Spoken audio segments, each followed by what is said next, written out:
समाजातील प्रत्येक घटना थेट आपल्यापर्यंत पोहोचवणारे आपलं हक्काचं न्यूज चॅनल क्रांती सूर्य न्यूज। संपादक शशिकांत राजवंत। संततधार पावसामुळे कृष्णा पंचगंगा नदीच्या पाण्याच्या पातळीत वाढ झाल्याने नृसिंहवाडी येथील दत्त मंदिरात शनिवारी दुपारी 1:30 वाजण्याच्या सुमारास या मोसमातील दुसरा दक्षिण द्वार सोहळा संपन्न झाला। गुरुपौर्णिमेच्या पूर्वसंध्येलाच हा सोहळा झाल्याने शेकडो भाविकांनी येथे पवित्र स्नानाचा लाभ घेतला। गेल्या 24 तासात कृष्णा पंचगंगा नदीच्या पाण्याच्या पातळीत सुमारे 6 फूट वाढ झाली आहे। कृष्णाचे पुराचे पाणी दत्त मंदिराच्या उत्तरद्वारातून श्रींच्या मुख्य चरण कमलावरून दक्षिण दारातून बाहेर पडले।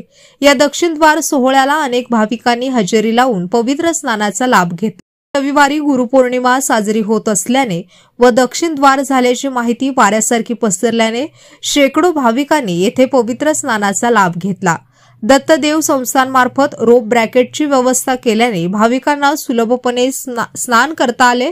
दुपारी 2:30 नंतर पाण्याची पातळी वाढत गेली।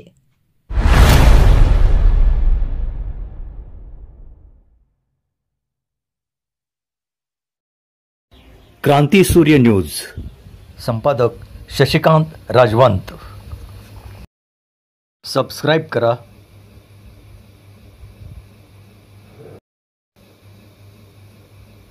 बेल आयकॉनला क्लिक करा आणि लाईक करायला विसरू नका।